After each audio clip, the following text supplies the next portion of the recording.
Hey guys, how you doing? Theros here, back again for an update on the Shaddoll deck.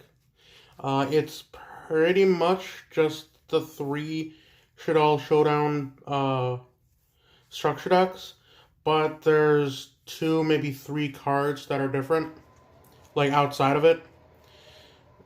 One in the extra deck, at least, and at least one in the main deck. But without further ado, here we go. First off, we have three Shaddoll Windies.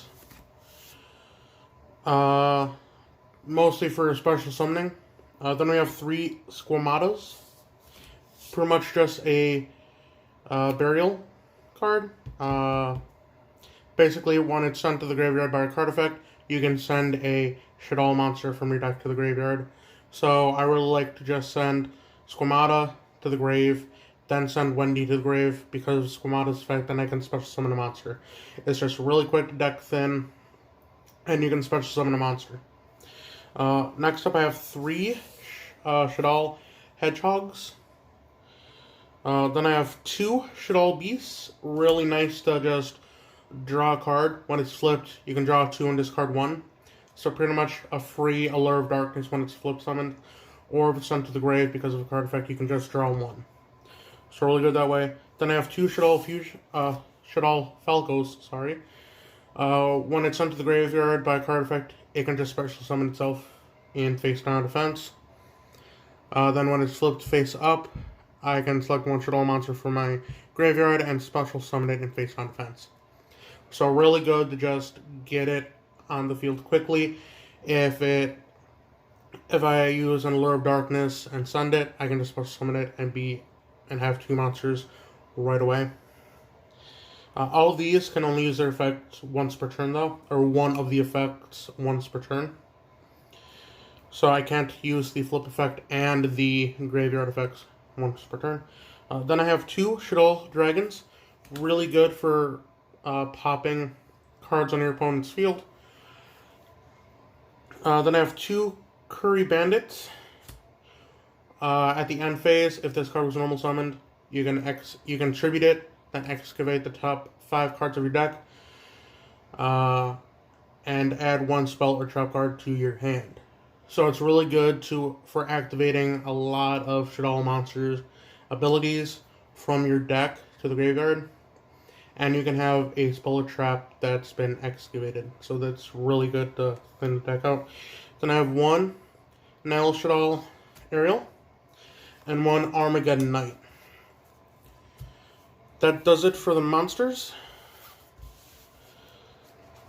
Then for the spells, I got three Shaddoll Fusions.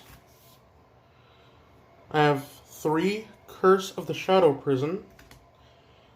With this, it has to do with counters and your Shaddoll monsters being sent to the graveyard by a card effect.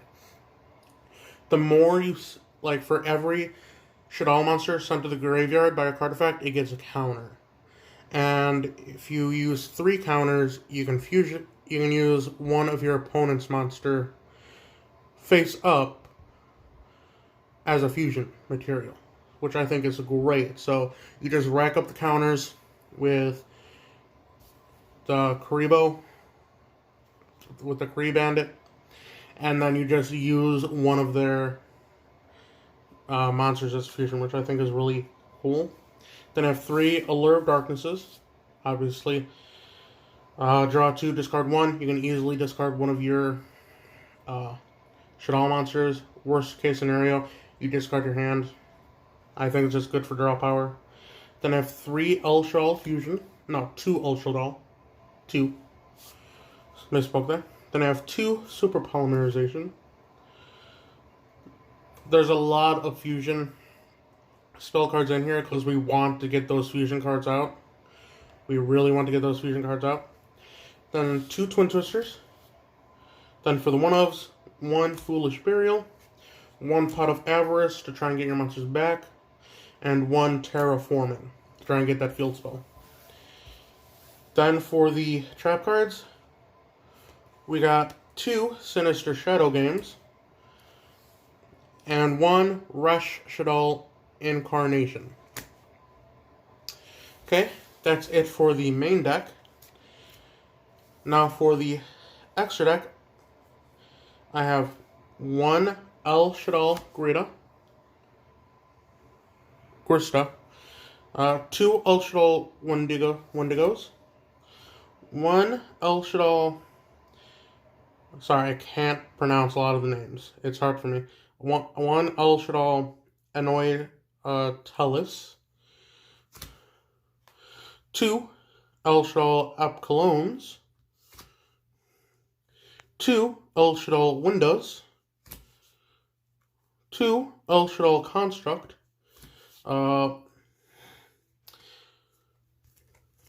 two Shaddoll Constructs, one Borrelode Dragon, then this last one is a Synchro Monster. Shaddoll Falco is a tuner. That's the only reason I have this, and this is just a placeholder until I get something better. Leo, the Keeper of the Sacred Tree. It's a level 10. It's really powerful. 3100 attack, 1900 defense.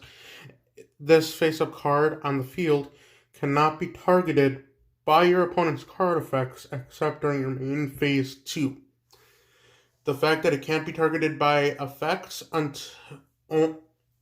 the fact that it can only be targeted by effect during the main phase 2 is really good, in my opinion.